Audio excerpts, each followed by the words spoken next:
Welcome to Wild Development Studio. Join us as we venture into the breathtaking realm of wildlife arts and untamed adventures. With captivating stories from the field and ideas to dive into the visual arts, we'll ignite your passion for conservation. Get ready to develop something wild. Welcome to Wild Developments. You're in the right place if you want a heartfelt connection with nature through the visual arts and storytelling. If you've been curious about picking up photography, today's episode is for you. We have John Butler on the show, who's been a professional photographer since 1992, based in Ontario, Canada. He also started a new video podcast called Butler's Babble, where the mission is to help inspire people who've been down on their lives and help change their lives for the better. Well, a very wild welcome, John. Thank you for being here today. No, thank you for inviting me. So you're a photographer. Can you tell us a little bit about how you got started in that field? I actually fell into the field. Growing up, going through school and high school, I wasn't going to be a photographer. I didn't even own a camera. I think the only camera I owned back then, and of course we're going back to the 70s and 80s now, was when we went on school trips. My parents went and bought me this little camera. It was probably about that big, so not much bigger than a credit card, and it was a disc camera, as they called it. And you would go and buy these little discs that you open the back and you put the disc in and close it, and you go and you shoot and you get maybe 12 pictures on a disc or 15. And then when you're finished, you would pop the disc out and go get that developed. And it almost looked like, do you remember those old Viewmaster cameras? Oh, yeah. Things that used to, it almost looked like those little Viewmaster things. That's how your negatives came back. They were just little teeny things all the way in a circle around on this disc. And then they would print from that. And that was my very first camera, but I had no desire to be a photographer. I was actually going to be a rock and roll drummer back then. Because back in the 80s, I had the long hair and everything. Now I have no hair. But yeah, I went through high school and was going to be an actual rock and roll drummer. And I actually went to a 1-year prep course in college in Toronto there for music. And after that year was over, I decided that music wasn't what I wanted to do for school. I just wanted to play for fun. So I actually transferred into a course called audiovisual. It used to be called audiovisual communications. I think at that time they had just changed it to audiovisual technician or something like that. And they taught you everything from photography 101, TV studio 101. They had scripting, they had slideshows and that, because back then, of course, there was no computers. Mm-hmm. This is film day. So if you wanted to do like a slideshow like the people do online now, and you're doing a presentation for a company, they would teach you how to use multiple slide projectors side by side, where they would all go to the same spot and they would fade from one to the other, and you had to learn all that. So I went in there for that, and it made me buy a camera, and because there was a photography part to that class. And I did one semester and I said, you know what, school is not for me. And I dropped out. So I was a college dropout. And, but I had this camera. I had an old Minolta X370N, I think it was called. And with this Magnacon, what was it? Something like 75 to 300 or 75 200 lens that came with just an old kit lens, really cheap. I got a like Black's camera, this camera and this lens. And I had it sitting around the house, and I got a job at a bodybuilding and fitness store out of Toronto called Muscle Mag International, which was an international magazine for bodybuilders that you would see on the newsstands. And he had a women's fitness magazine called Oxygen Women's Fitness. And I started working at the head office there, just doing a normal 9-to-5 job, warehouse, mailroom, that kind of stuff. And he used to fly in every now and then bodybuilders and fitness models you would see in these magazines into the store for a weekend, called it the Star Weekend. And people would come to see these people that you see in the magazines all the time, get autographed pictures from them, get maybe diet tips or working out tips and that. And they would be there to sign autographs. And I just happened to show up one day with my camera and said, oh, I'll just go and check it out and take some pictures. And I showed up and started taking some pictures and went and got the film developed, because my boss is like, well, hey, if you get some good images, maybe I can use them for the write-up in an article. And I said, okay, didn't think anything of it. Got my roll developed, got my pictures back, all little 4x6 prints from the negatives. And I just handed them to him. So here you go, here's what I got. And he ended up taking one image of himself with 3 of the fitness models and bodybuilders he brought, and ended up using that in the article. And he paid me like $25 for that picture. And I thought, hey, that's kind of cool. Because back then you buy a roll of film, it was what, $10, and then another $15 to develop it, or vice versa. So but $25 for like 24 shots. And I thought, well, he just paid me the whole roll film and developing cost for one image. If I can get good at this and sell 5, 6, 10 images off of a roll, I could make some good money off of this. So just started getting how-to videos and some books and self-teach myself and just went from there. And that's how I got into photography. And then I started getting the bug and falling in love with it to the point where that was what I wanted to do. I wanted to be a photographer. So I kind of just lucked into it kind of. Do you like film better or do you like digital? What's the pros and cons? I I do like film better in some ways because I was one of the last ones of the film era probably to come over to digital because I know digital was starting in the early 2000s and it took me till about sometime in 2005 until I finally decided to get on the wagon of digital because I figured it's not going anywhere. I better get on this wagon. So um, I still love the look of film when it's developed and printed. I think it looks more authentic. It looks more real, if that makes sense. Um, the difference also is back then we could do more specializing, I found, because you were either a portrait photographer, you were a landscape photographer, you were a wedding photographer. You can specialize on what you wanted to do more. Whereas when digital came out, all of a sudden everybody was getting a camera. And now, in order to keep a business going, you had to get into everything. So you were shooting weddings, but you're also shooting portraits and you're doing family portraits and you're doing sports. And yet you're trying to do everything, as my friend Rob would say, the Army Swiss knife in photography, trying to do everything. And so it ended up being more work sometimes. And when digital came in, now you were not just a photographer, but you were also the darkroom too, because now you're using Photoshop to work on your images. And in the old days, I mean, you would take your film, go drop it off at the lab, wait for it to be ready, you pick it up, and there's your images right there. So now we're everything. The only thing I don't do right now in-house is printing for my clients. I have a professional lab that I send it to get that done. But yeah, I think I prefer the look of film, but when it comes to workflow and getting your own personality more into the images and just the speed of getting them back to your clients, and that digital is definitely better that way. Um, but I do miss film, and but I'm not willing to go back right now. Do you feel that you had to stop and be more intentional with film? Yes, because nowadays, I mean, you can get memory cards for your camera that are gigabytes of storage for like cheap, less than $100, of course. Whereas I remember when digital first came out back when I got my first one in 2005 for that, I think it was 128 megabyte Yeah. card was about $50. And when they came out with 256 gig cards, they were $150 and they were going up there. And then as soon as they came out with the 1 gig card, we were like, whoa, that's going to get a lot of storage in there. But you're paying like $350 for this card. So it was getting it gets um in that way it was cheaper though still because film, when you would go shoot a wedding, you had to be a little bit more frugal on how many pictures you took. It's not like the kids nowadays with the digital where they're just like rapid fire and then I'll just go edit them in Photoshop and take the ones out I don't want. Whereas in film, you didn't do that. It was expensive because you had to buy those rolls of film and they were 24 or 36 rolls of film.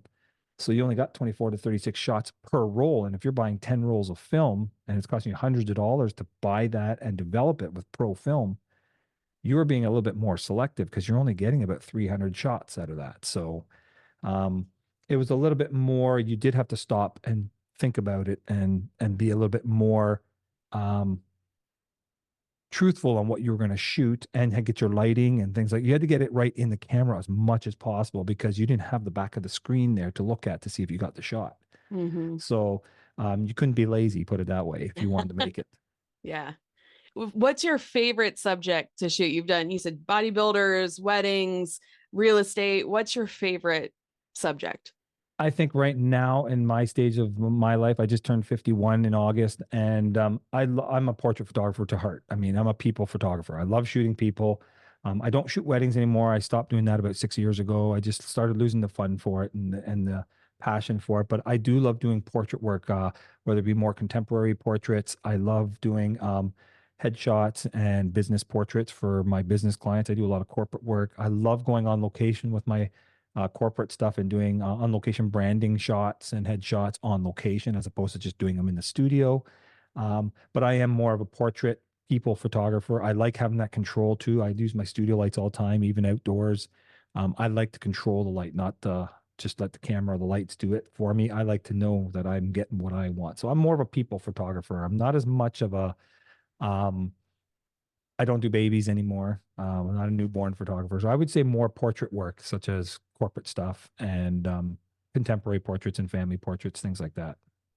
And that's not as easy as it sounds. Like you need to be able to get the best out of that person so that they've got a good headshot and they want to come back to you and recommend you to other people. Do you have any secrets that you can share about how to like, I don't know, get somebody to relax and get a good picture out of them? Well, I find, yeah, I would say just don't start right away. When they come in, I get clients that come in, they come in the front door, I greet them, tell them, hey, come on, bring your stuff to the back there, to the lounge there, where they can put it in the change room and hang up their stuff. I tell them we have coffee night here if you want to sit and have a quick coffee first. Or a lot of times I'll say, if you want, when we're done, you have coffee, whatever here. I try not to do it beforehand because you don't want them to get coffee tongue or they have we have little candies there on the table there. And I'm like, you eat one of those little candies, you're gonna get a green tongue or a blue tongue. So we try and keep a lot of it. Just drink water or something if you want. Mhm. But we have a little change room area there, and then we have the hair makeup. So we basically get them to relax. Just come on in first. We're not going to throw them right in front of the camera right away. And a lot of people will do that. The customer gets there or they get to where the client is, and as soon as they show up, they're like, okay, I'm going to shoot you over here, and if you want to go stand over there, and then boom, they're ready to shoot. And by then, there's a lot of times they're nervous. These are people that don't like to be in front of the camera a lot of times. I don't know how many times, I'm sure you've got it too, where people will come up to you and say, oh, I hate having my picture taken. So it's Yep. my job to relax them, get them in front, get them used to just talking to me, talk with me a little bit. And then I use a tripod still. I find a lot of people don't like using tripods. It's too cumbersome.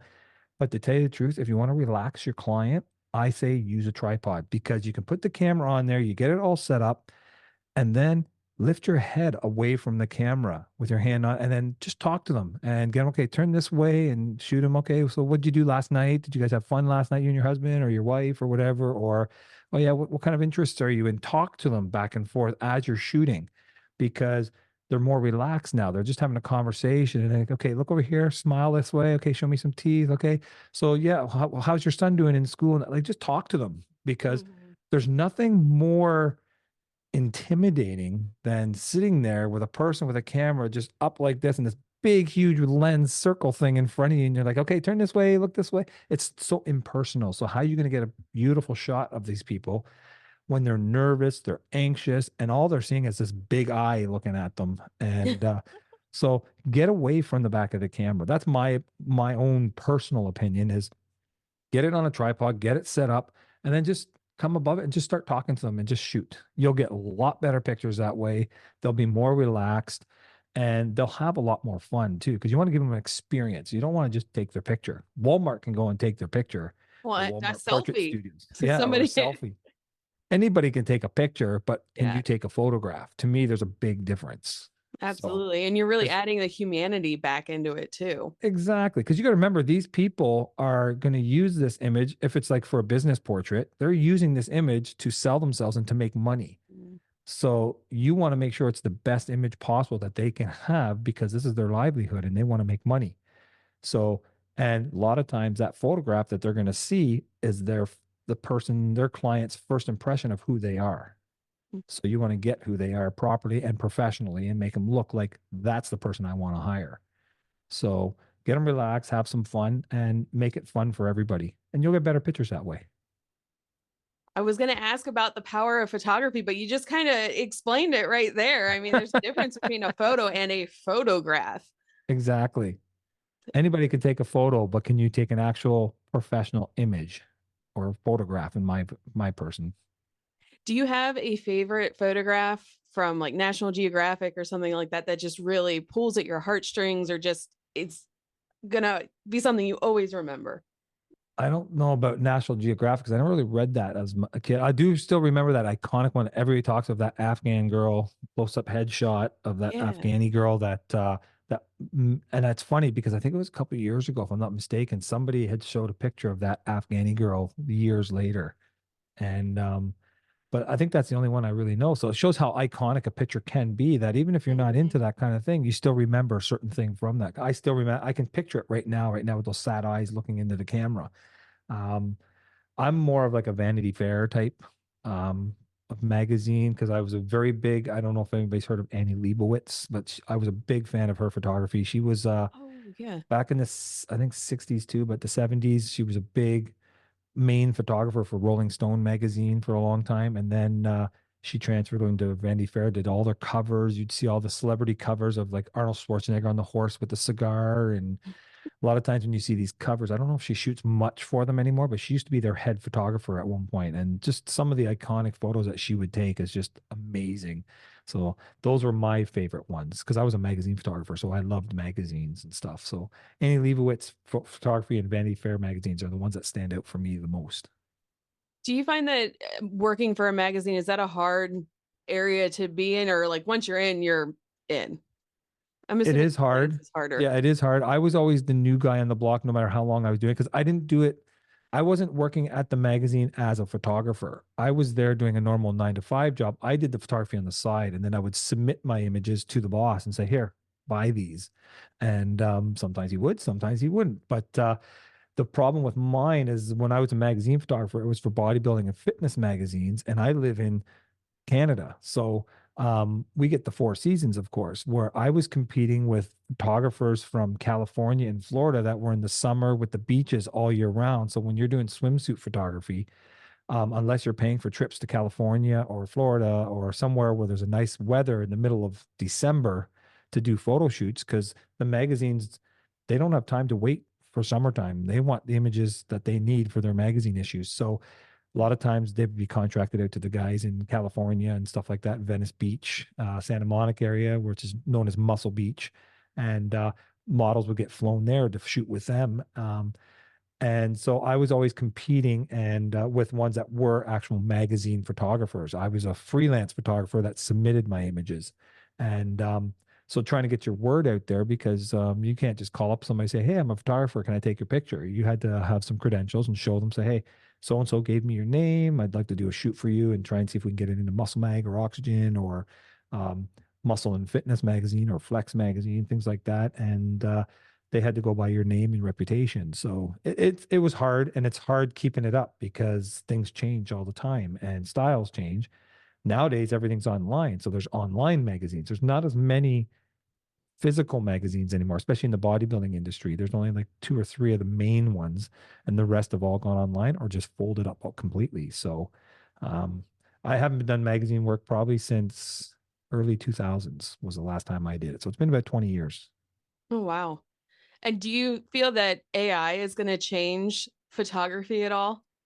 It already has. The problem with people out there now, I'm finding, is and it happens with all parts of photography, is when something new comes in, oh, that's going to kill photography now, or photographers are they're dead and in the water now. Nobody needs a photographer anymore. I think photographers are always going to be needed. Same with videographers and that. I think when some of this new technology comes out, what you have to do is you have to realize, how can I use this technology to my advantage for my Mhm. clients and make it work for me for my clients, as opposed to fighting it and saying, oh, what am I going to do to tell my clients, oh, you don't need that. This is better. And so just take the technology. I mean, remember film, when back in the film days, if you were a wedding photographer or working for magazines, you were using 2.25 size negatives, medium format cameras, and that. If you were had a little 35 millimeter camera, it wasn't good enough. And then as film through the 90s started getting better and better quality, um, all of a sudden wedding photographers were all using 35 millimeter cameras because it was lighter and easier to use and move around and do more of a journalistic style. And then as you got into the early 2000s and digital was coming out, everybody was fighting that. Oh my God, that's never going to take on. That's never going to work. And it took us a long time, some people, to finally realize, you know what, film's not staying. Digital's taking over, and it's gonna. So I'm going to have to get on that bandwagon. So then you get on that bandwagon, you start shooting that. And then about 10 years ago, a new thing started coming out with what's called hybrid cameras or mirrorless cameras, as instead of the DSLRs. And everybody's like, oh, that's never going to take on, and they're never as good quality. And now almost every professional photographer, not everyone, but a lot of them are now using mirrorless cameras, because I know I just upgraded last year to mirrorless. I still have my DSLRs, but the mirrorless are just lighter. They're a lot easier to use, and they take some stuff out of the photographer's hands so that you can control more of the creative side and be more creative with it. The focusing systems are way better. My eyes are not as good as they used to be when I was younger. So I can rely on that camera to take a sharp image while I can control the lighting and the creative side of it. So now that AI's come out, people again are all freaking out and they're like, oh my God, that's the end of photography. And it's like, well, no, you just got to learn how you can use it to your advantage and use it to enhance your photographs and make something even better for your clients. So instead of fighting it, learn how to use it properly and use it with your business. And I think everybody will be fine. Photographers are going to be needed no matter what. Photography is here to stay still. So And there's still, I mean, looking at some of the AI, I saw a dolphin with an extra fin. I'm like, I yeah, can't believe people are believing that this is a real image. But there's just something about the humanness of photography and capturing what is real. I mean, for scientific purposes alone, we need to know what things actually look like. exactly. You're still going to need somebody to control all that stuff too. It's not going to just do it on its own. So you still got to tell it what you want it to do. And where it's hurting the most, I think, at the beginning right now, or where it might give it another year or two, is in the headshot industry. Because nowadays, um, you're looking at these websites popping up on with advertisements on Facebook and things like that, where you can send a selfie from your cell phone Mm-hmm. to these companies, and for $30, they'll make 20 headshot images for you. And then they go and they do all the makeup on there for you, and they put the backgrounds in there for you, and they send you like 20 images. And some of them look fantastic. I'm not going to get you wrong, but there still is a way to go, because some of them you look at them and it's like, no, that doesn't even look like the person, or it doesn't look realistic, or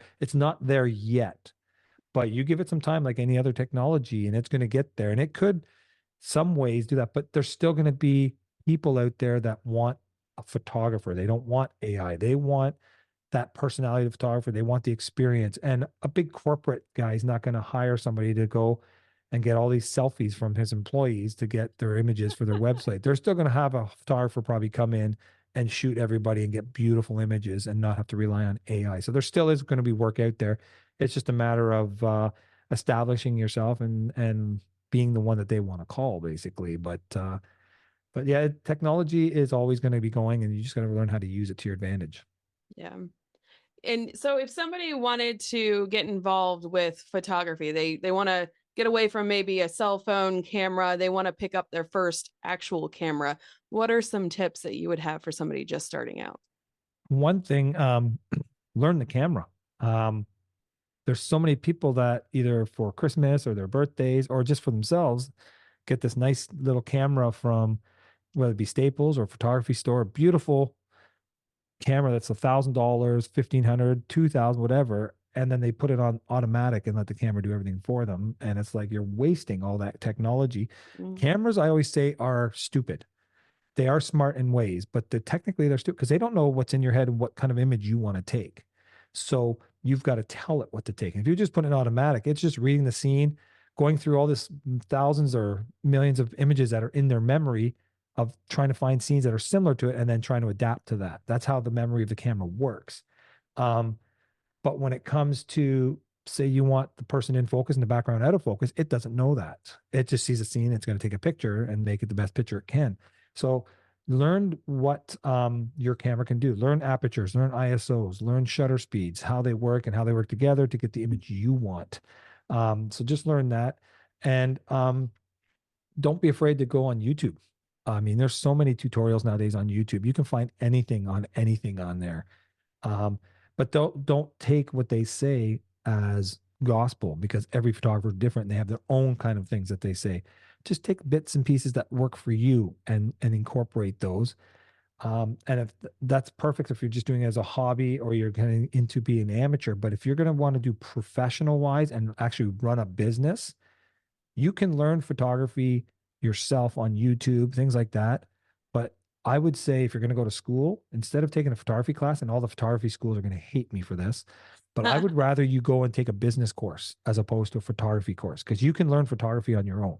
Hmm. But I know so many photographers are phenomenal photographers and they take wicked photographs, and but their business goes under within the first 5 years because they don't know how to run a business. They don't know how to worry about taxes and all that kind of stuff. So if you're going to do it as a business, take a business class, learn the business side, and then learn the photography yourself, or go to photography school after that if you want, but learn the business side. But if it's just for your own self, YouTube channels, self-help type stuff on there is awesome, but learn the camera itself and just experiment. Get out there and shoot. You're never going to learn if you're not shooting. If you're just sitting there watching me or you do a tutorial and that's all you do, you're never going to learn. You're just going to absorb it, but nothing. Get out there and shoot, shoot, shoot. The more you shoot, the better you're going to get. And then they start to develop their own sense of style too and stand Exactly. out from other photographers. Exactly. I mean, you could take my advice on what to do for portraits, take your advice on what to do for wildlife and things like that, but don't copy us. Take what we say, incorporate it into your style, and then come out with your own style, like you said. Hmm. Absolutely. Great tips. So I know you don't focus on wildlife photography often, but do you like getting outside and using your camera out when you're hiking? Or I know Canada's beautiful. Mhm. So do you like shooting outside at all? I did when I was younger, and like I still shoot like shooting outside. Don't get me wrong, but when it comes to like doing stuff like going hiking and shooting and stuff, I don't do it as much anymore. I remember once my friend back home and in my 20s, he invited me out to a fishing trip because him and a couple of our other buddies were big fishermen, and I could never get into fishing. I don't know. It's just not me. I can't sit there and just throw a rod in there and wait there for 15, 20, half an hour for something to bite. Um, so that wasn't for me. So I actually brought my camera on the little boat too. And so while they were fishing with their rods in there, I had a camera and I was just taking pictures and stuff. So back then I really enjoyed it. But I found with that kind of photography, I wasn't very good at it. And not that I didn't know how to do it. It's just I didn't find I had the eye that some landscape photographers do. But I think I've got my craft to a point that if I had to go out there and do something, I could do a decent work. But I find more when it comes to outside, I'd rather just go outside and take portraits of somebody, Mm. do an actual portrait session. Not as much landscape. I do some here and there, and don't be afraid to even just walk around with this camera if you have to, because it's not going to get you the best work in that. But I mean, these take phenomenal pictures these days, and I always say the best camera that you can use is the one you have with you at the time. Yeah, the Because cell sometimes, phone. Yeah. exactly. And sometimes the camera's on there. And I've had some pictures of landscapes in my area here where I just happen to see it. And it's like, wow, that's gorgeous. I pull my phone out and I take a couple different shots. And then later on can put them on here and edit them and put them on Facebook. And people never knew I took it with my cell phone. For all they know, I used a big camera. They don't care. As long as they see the image like that, wow, that's gorgeous. Yeah. Um, There and are some so, places around here that are changing their contests to having a cell phone photography yep. category. I mean, otherwise you're missing out on some great shots. Yeah, I had a friend of mine who took a picture with his iPhone back about 6 years ago. His wife took a picture with their iPhone of their cottage in the middle of winter with all the snow and everything.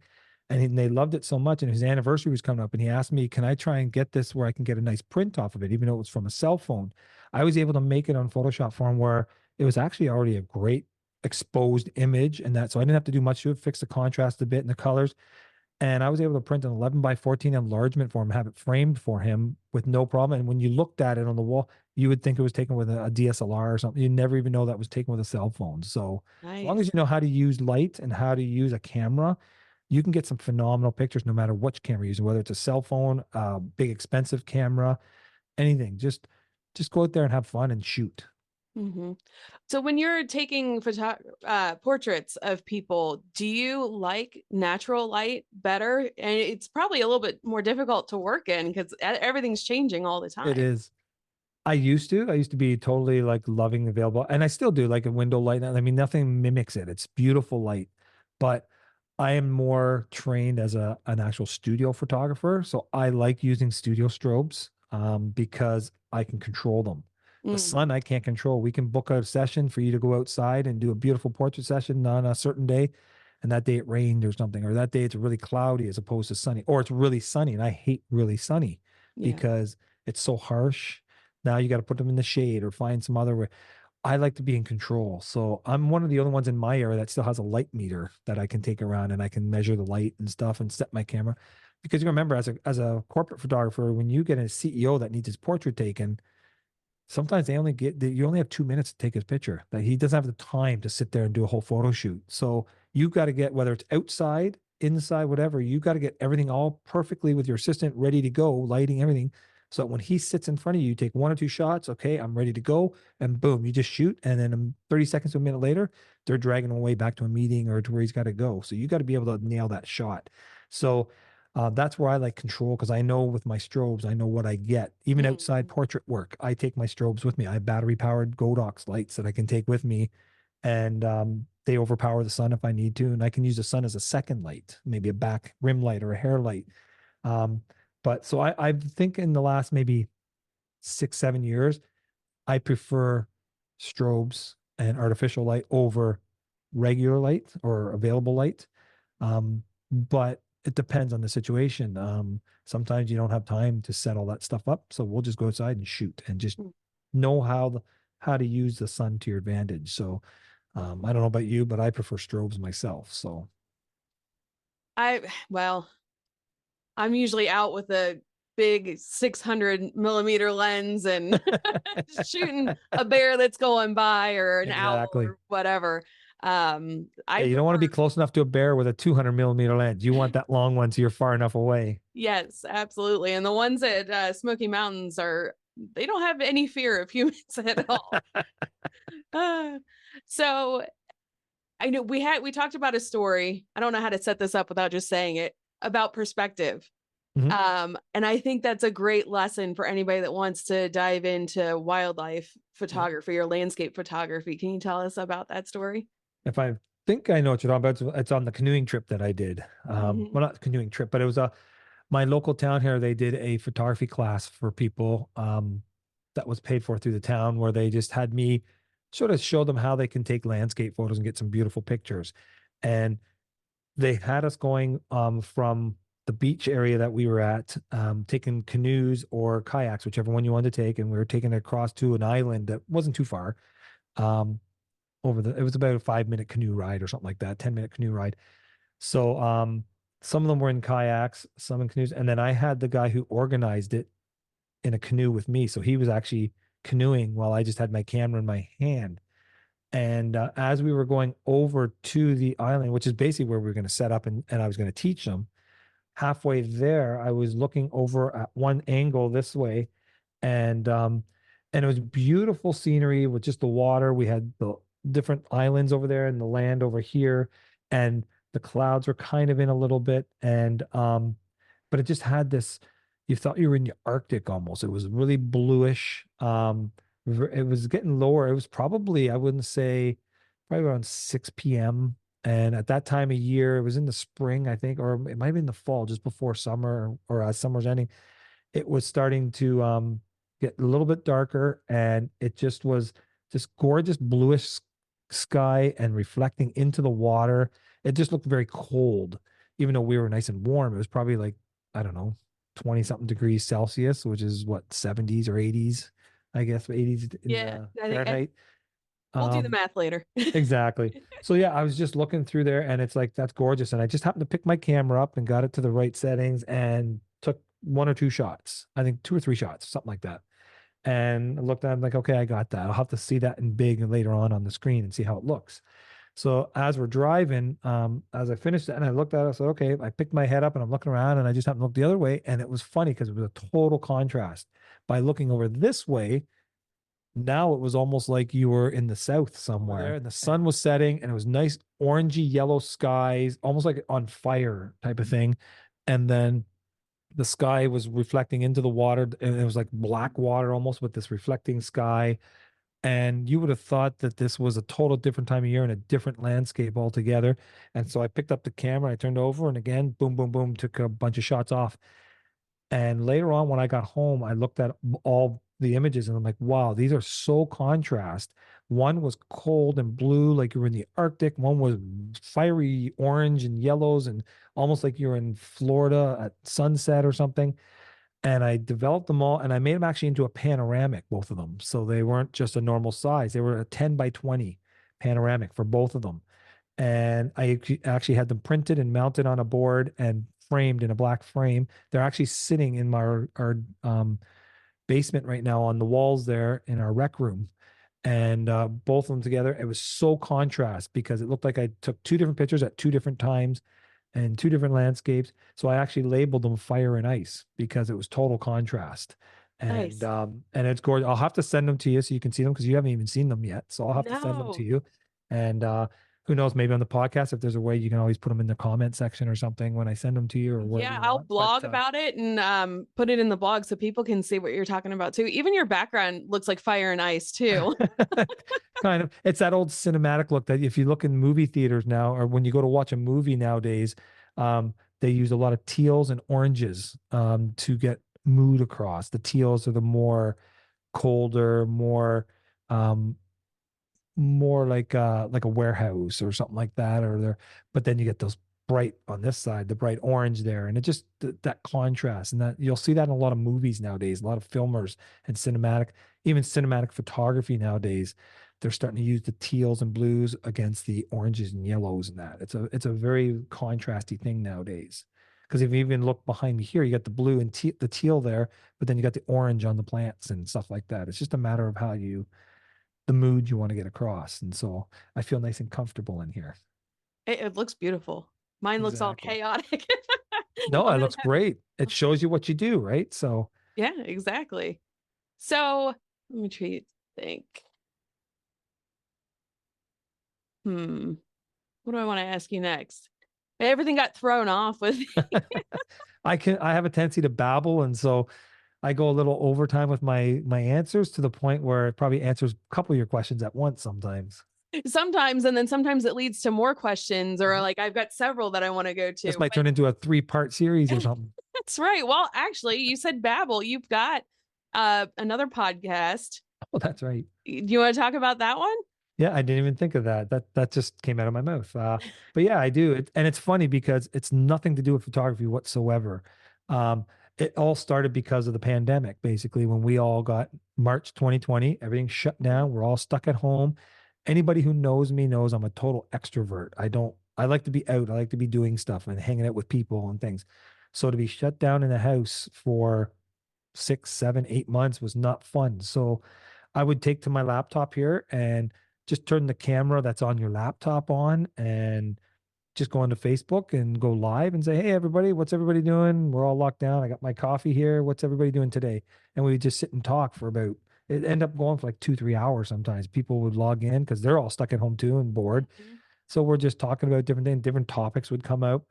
And I remember after doing this for a week, we used to call it something like coffee time with John or something like that. It became just a daily thing. Okay, tomorrow at noon, we'll do the same thing or whatever. But then one day I was on and somebody logged in and we were talking, everybody, and somebody typed in the comment section, "Oh, there's that Butler babbling again." And I thought, hey, that kind of has a catch to it. So I just kept that in the back of my mind for a while. And then later in like 2021, I started thinking, you know what? I'm enjoying doing this. I got a little $50 microphone from a friend of mine who had it on Amazon. And I started using a little better camera at the time, and I just started coming on and started talking to people and just having some fun. And then eventually, we all went back to work. Things were going on again. And I thought, I enjoyed that. That was a lot of fun. So I wonder if there's something I could do with that. And originally it was going to be a photography stuff in that, which I do another photography podcast also. I actually do two of them, but it became to where, what did I really want to do if I'm going to do a podcast? And I started thinking of the mental health issues that everybody was going through, because mental health is a thing that's been going on forever, of course. But I think with the pandemic, it just really enhanced it. The mental health was going through the roof. So I thought, well, there's a lot of people going through stuff. And I'm sure there's people that would love to tell their story. So I just reached out to people, said, "Hey, if I start this podcast, would you guys be willing to talk about your stories?" And they're like, "Definitely." So we started what was called Butler's Babble. And basically, we interview people from all over the world that have been through some sort of a trauma or downtime in their life. They've made their way through it or they're making their way through it. And now they want to share their stories with other people, hoping that they can help somebody else get through what they're going through. Because no matter what anybody's going through in life, there's probably been somebody that's been there or done that or going through it themselves at the same time. So it's a matter of getting it out there in front of the open, letting people talk about it, and hopefully by listening to what other people did to get through their traumas, it'll help them implement things in their life to get them through it and to make them live a better, stronger life. It doesn't matter what it is. And even if we can help one person from that podcast, to me, it's worth it. So we finished season 1 in December, sometime early December. We did like 19 episodes. And actually, about 2 days ago, we recorded our very first episode of season 2, which will be coming out in about a week or two. And I got one lined up next week, and we got other people lined up. So season 2 will be starting up soon. So people just seem to love it and want to do it. So That's awesome. And I bet it's also comforting to people to know that somebody's gone through it and it's not going to be forever. no, You will eventually get on the other side and things will be better. it's definitely the way it is. And it's just a matter of showing empathy for people too, because you don't know what other people are going through. I mean, they always say the one who's smiling the most and looks the happiest and going through life awesome is probably the one you got to worry about and the one you should reach out to saying, hey, is everything okay? Because you look at people like Robin Williams. I was thinking that, yeah. I mean, this guy, you would never know was going through mental health that he was going through. And I mean, you never know. So those are the people sometimes just reach out, even just to reach out, say, hey, how's it going? Haven't talked to you in a while. Is everything okay? Or what's new in your life? And that just to get that communication going can help one person tremendously, because you don't know what they're going through. That's really important. And I'm going to tag all your podcasts and ways people can find you in the show description. But if you want to go ahead and tell people how they can find you too before we run out of time. Definitely. And I'm going to probably talk to you later about probably coming on one of my photography podcasts that we do too. So that'd be fantastic. We'll talk about that later too. So, but yeah, they can find me through Facebook. There's the John Butler personal page, of course, but there's also the John A. Butler photography page. It was at this point that I got disconnected from John. We had quite a few weird technical difficulties. Even right now, I'm powering through trying to get this done with a cold. And I find that in life, when stuff like this happens and you feel like you're trying to be silenced, then it's probably really important that the message gets out into the world. So when it cut out, John said to make sure that you get the middle initial A in johnabutler.com. His photography podcast is called No BS Photo Buzz and can be found at www.youtube.com at Wizards of Light. Butler's Babble, which is the podcast he was talking about at the end of the show, is at youtube.com at Butler's Babble. And you can also find Butler's Babble in audio versions through Spotify, Apple Podcast, Google Podcast, Amazon Music, and iHeartRadio. And I did not get a chance to ask John what advice he had for all of you to get out and connect with nature. But when he has me on his podcast, I will be sure to ask him then. So stay tuned for that. And until next time, get outside and see what develops. Thanks for joining Wild Development Studio. We hope this exploration into the world of wildlife arts and adventure has sparked a desire to get outside and connect with something wild. If you have an adventure that's awe-inspiring, don't hesitate to share. Click the link in the description to submit your story to have it featured on our show or be a guest.